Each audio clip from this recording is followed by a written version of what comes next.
Hey guys, so I am going to do something a little bit different than I normally do. I'm not really much of a vloggy type person. I more or less just like show you stuff. But since it is finally October, I decided to do a few different special things this month. The first one is I am going to be doing Halloween makeup tutorials. My first one's going to be a mermaid, but I think I'm going to film that tomorrow. I tried to the other day and it was just a major failure. I couldn't do it properly.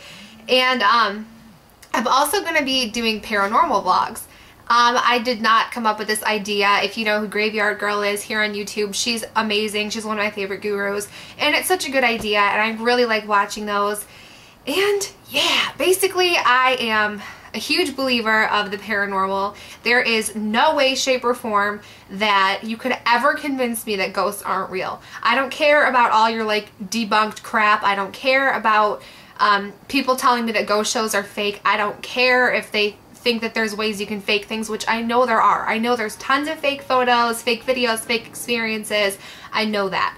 But I've had way too many experiences of my own and things that people have told me that are trusted sources that just prove it to me. Like, I am a firm believer. I will always be a believer. I have been since I was a little kid and I first started having experiences. So even if you're not into the paranormal, I'm sorry. There's no way you're going to convince me otherwise. So right now I have an idea for these vlogs. Basically, I'm just going to split it up into different categories of experiences. I have the list on my phone. That's what I'm looking at right now. One of them is going to be like experiences that I've had with my deceased uncle. One is going to be about my grandma's house. My grandma's house is haunted. One is going to be about the experiences I had when I would hang out with my ex-best friend. Me and her used to go ghost hunting a lot, and she's also a firm believer in the paranormal, and she lived in a crazy haunted house too, so that was nuts. And then I'm going to be telling you guys about experiences in my house, which is haunted. It's crazy haunted. I know nobody believes it because my house is brand new, but that's a whole other story. If you've never been in my house, then you wouldn't believe me either. But if you have, you know.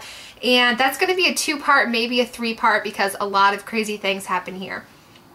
So I think the first one I'm going to start out with is the one about my uncle. Now, this is going to be really, really weird. And it's going to be weird because it's just so hard to explain. Like, this one's going to be a lot more different than the other ones. In the other vlogs I'm going to be doing, there's actual like pictures that I have, or video documentation that I've had, or experiences, like things I've seen, things I've heard. And this one is just more or less a firm belief, kind of. I don't really know how to describe it. Like, I don't know. I don't think my uncle is a ghost or a spirit. I really do think that he's an angel, which is weird because I don't believe in angels.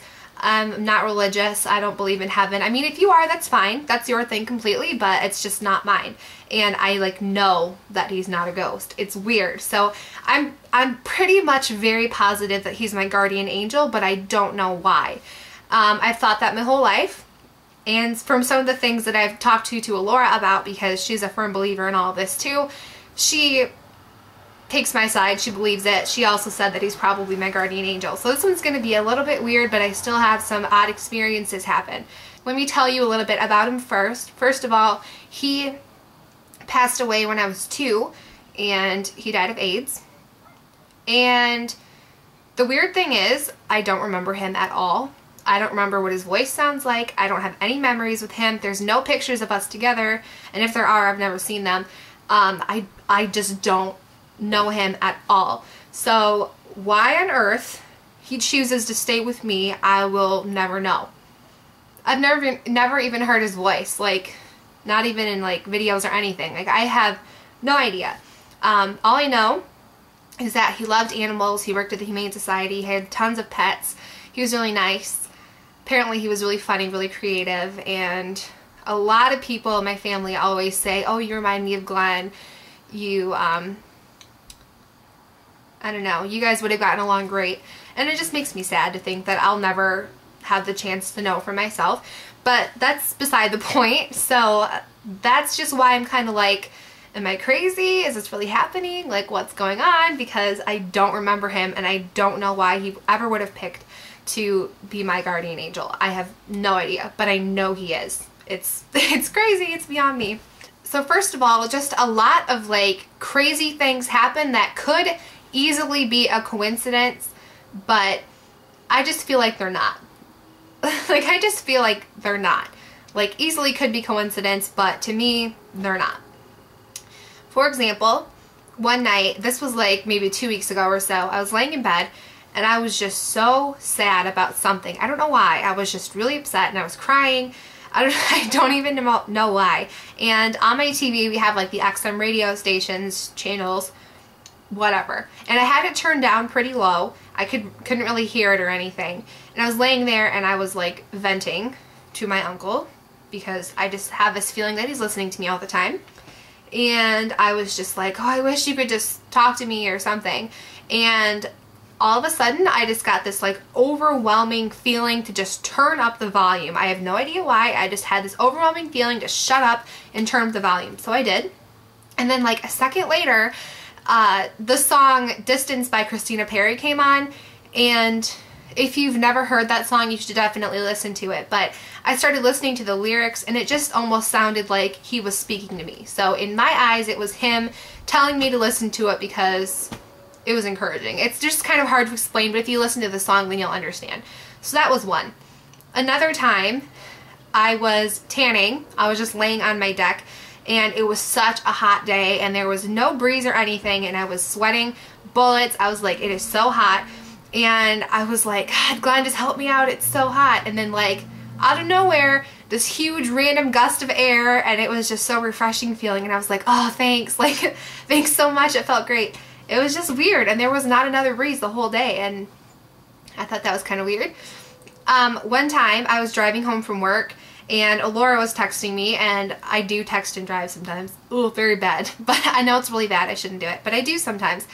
And I did it the whole way home, and then I turned onto this one road, and I look at my phone, and then I look back up, and I'm thinking to myself, maybe I shouldn't do this right now. And like a millisecond later, a hearse drives by, and I'm like, yep, nope. I put my phone back down, and I didn't text. I haven't texted and driven, whatever, since. Because think about it, like, at least where I live, you don't see hearses every day. I have only seen 3 hearses since this time last year, and one was like broken down, that one, and then because I was at a funeral. But that was it. It was just crazy. I was like, really? And like 2 seconds later. So it was, to me, it was him telling me, you're gonna die if you text and drive. So I put my phone down. I haven't done it since. The other day I was coming out of work and it was the worst day of work that I've ever had, ever. It was horrible and it was awful. Like, I cried that day at work. It was horrible. And I was getting in my car and I was like, man, Glenn, it was such a tough day. I really wish you were there to help me. And then I start my car and then guess what song comes on the radio? It's Distance by Christina Perri. And those are the only 2 times I have ever heard that song. And this was like weeks after. So that was pretty weird to me. I've never heard it on the radio before or after that. So that was kind of cool. Another time, okay, well, let me explain first. There is, on my vanity, I have 3 mirrors on it. There's like the big one, and then there's one on each side that are kind of angled, but they're just like mirrors. And I have some pictures of my uncle on one side kind of tucked into the side of one of the mirrors. And it's right next to my window, and I have these long sheer curtains. Let me just show you these. And they're really light, really sheer. I can see through this right now. You guys probably can't, but I can. And my window was open. And first of all, my curtains, every time my window is open, the wind blows it or whatever, if there is wind. And it'll blow the curtains maybe, but it never, ever, they've never knocked anything down, ever. And the way that my vanity is set up, it's like behind the curtain. So even if the wind blew, it would blow it away. You know what I mean? So that made this pretty crazy to me. There was one day where my ex-boyfriend, I'm like still in love with him. And I was just really happy because I was talking to my ex-boyfriend. And then I said out loud, Glenn, I'm madly in love with this kid. Do you approve of him? And 2 seconds later, this gust of wind, and it wasn't even a windy day, it blew my curtain, somehow knocked over just one of the pictures of him on there, and it landed face up right in front of me, and it was a picture of him smiling, and I took that as yes, that he approves and that he's happy. And yeah, I don't know. Okay, and another thing that I think is really weird is that I get really emotional when I think about him. Like right now, getting a little touchy. I don't know why. Like I just get so emotional, and it's like, why do I miss somebody that I don't know so badly? Like he died how, okay, 1995, so what's 19 minus 2? 17? 17. So he died 17 years ago. I was 2. I don't remember him. I don't have any memories of him. I don't remember anything about him. Don't even know what his voice sounds like. Nothing. And I get so emotional when I think about him not being here or anything like that. And I don't understand why, because I've had other relatives die that I've known my whole life, like grandparents, great-grandparents. I've had friends and acquaintances from school, people that I was close to, die even from tragic, horrible things, and I never get as emotional about them as I do about him. And to me, it's like I've known him forever and that we're so close, and that's just kind of like recognition to me that he is my guardian angel, because if he wasn't with me every day, why do I feel so attached to him? You know what I mean? Like, it's crazy. And nobody in my family knows that I feel this way or that I think that he's my guardian angel, because they would seriously think I was crazy because I don't know him. They would think I was nuts, like bonkos, buku, off my rocker. They would think I was crazy because they would be like, you don't know him, what the hell's your deal? So I don't tell anybody that stuff except for Alora, so yay. And the reason I do confide in Alora so much about my uncle is because she is in a similar circumstance, and I got permission from her to talk about her uncle as well. I didn't want to say anything to upset her, but she was in a similar predicament. When she was 2, her uncle also died a tragic death, and she said that when she was younger she used to talk to him all the time, and now she really doesn't, but she still feels like he's there. Like, he's kind of watching out for her too.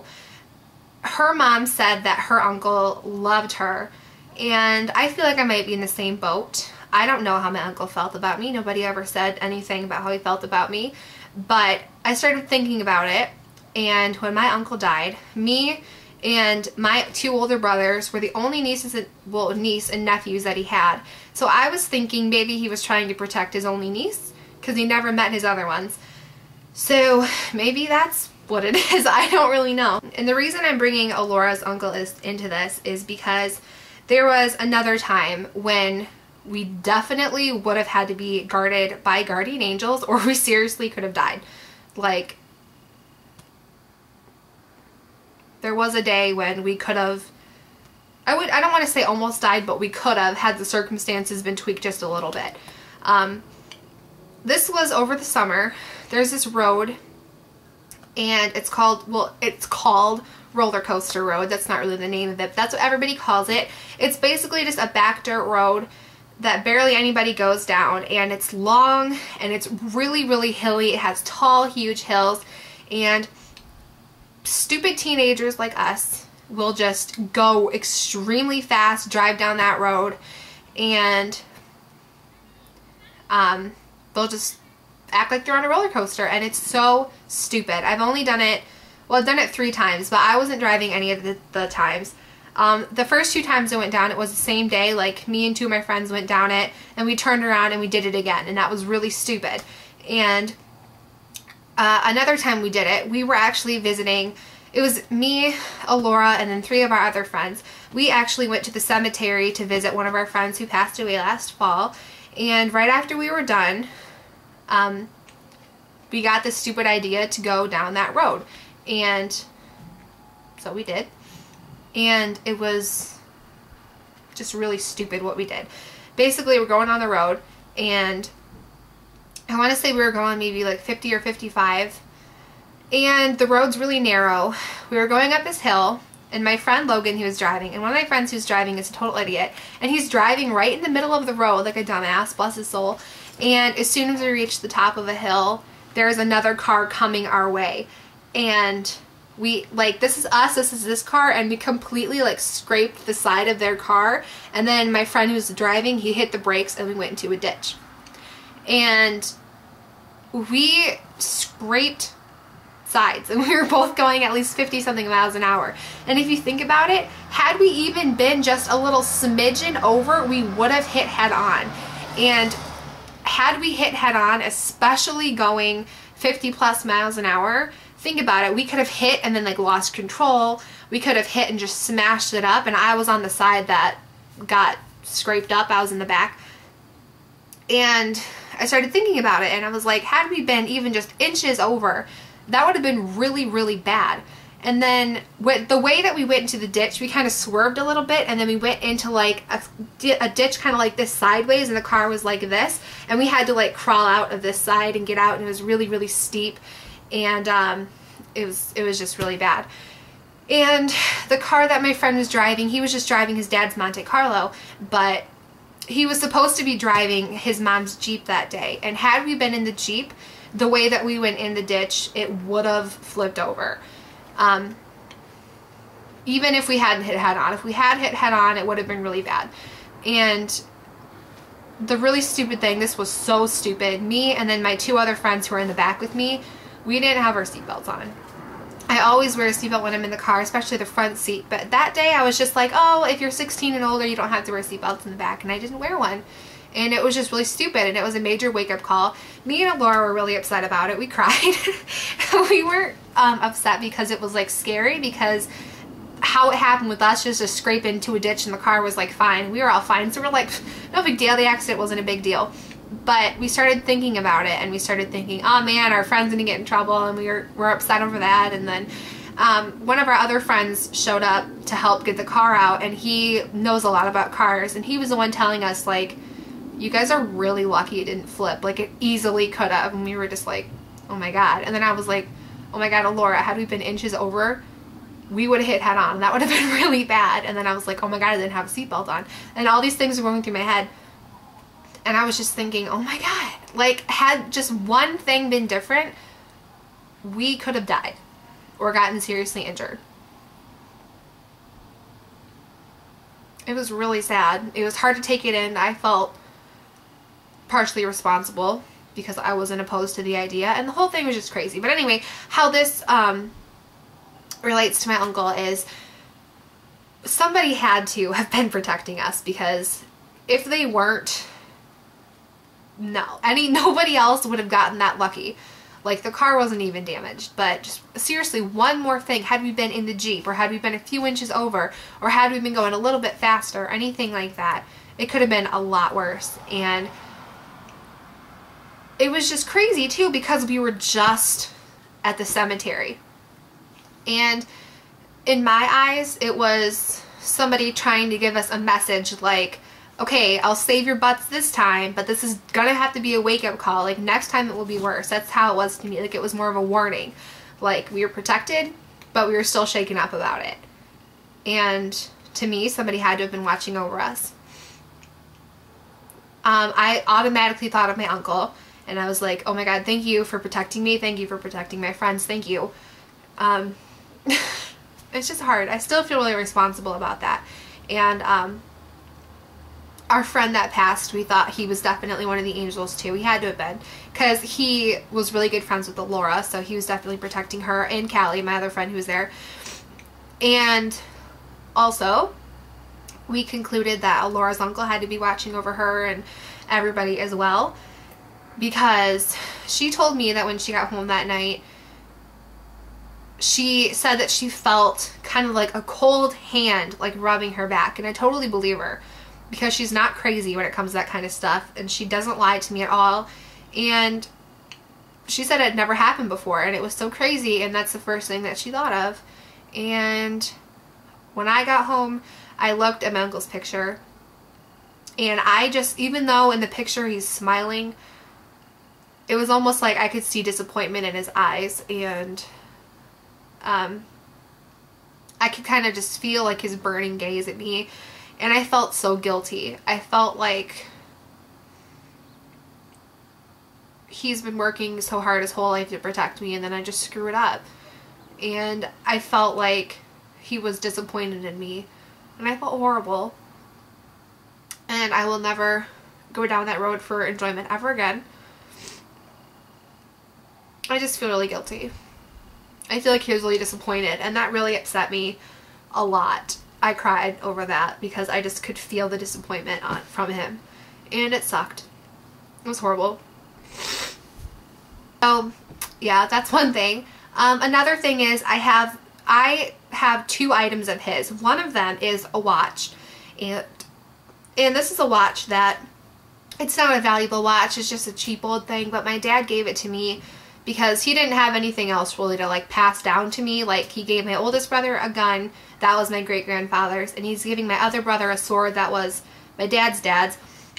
And my dad said, I don't really have anything for you, but you can have my brother's watch.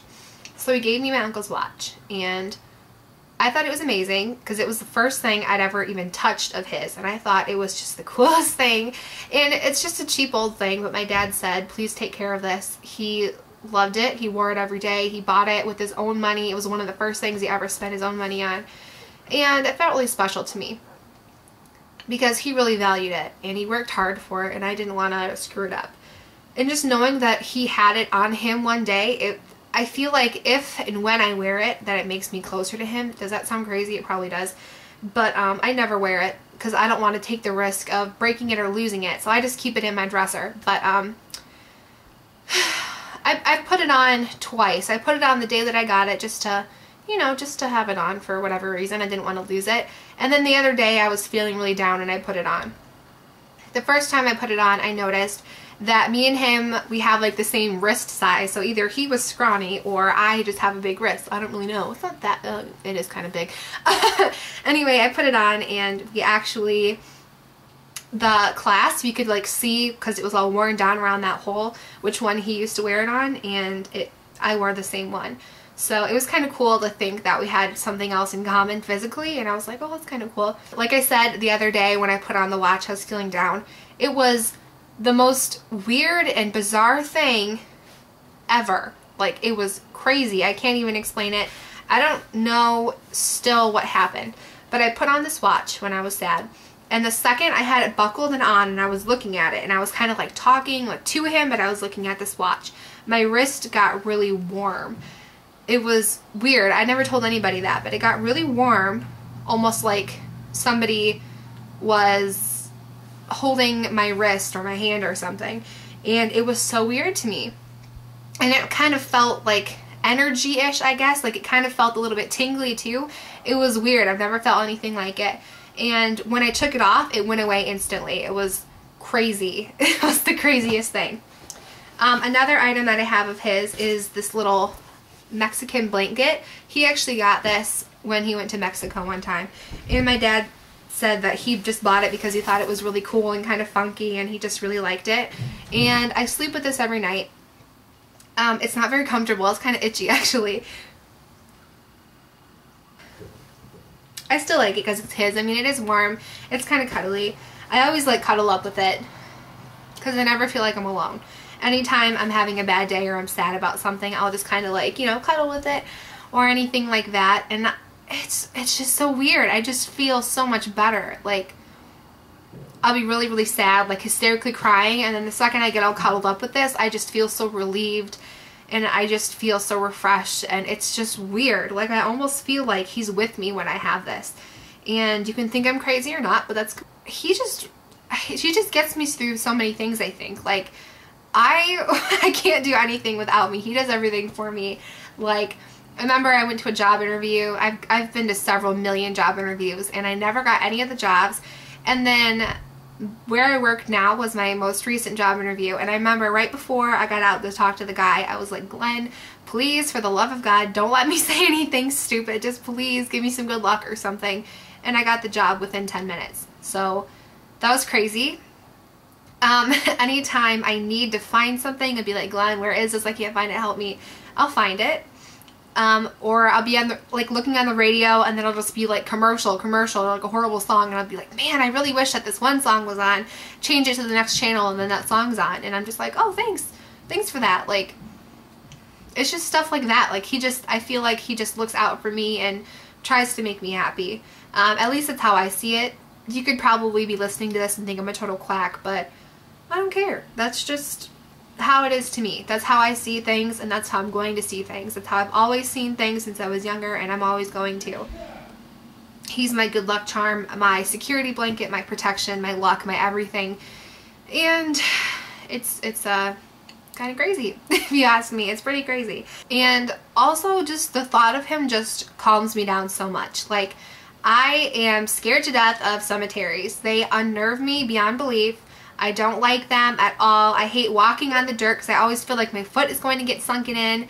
My foot has actually sunken into a grave a little bit before, and it's just like, ugh. And every cemetery I've ever been in, except for the one he's buried in, I've just felt so uneasy and just, like, dead bodies just scare me so much. They just freak me out. Like, even if it was somebody that I loved when they were alive, like, as soon as I see their dead body, I'm just like, oh man, whew, that's just, oh no, no, no, no, no. Like, it's not my thing. They just totally unnerve me. And I get these urges sometimes just to go to his grave, which is not close to me. It's about a half-hour drive away. And I'll just get urges. I'll just feel like I really need to go.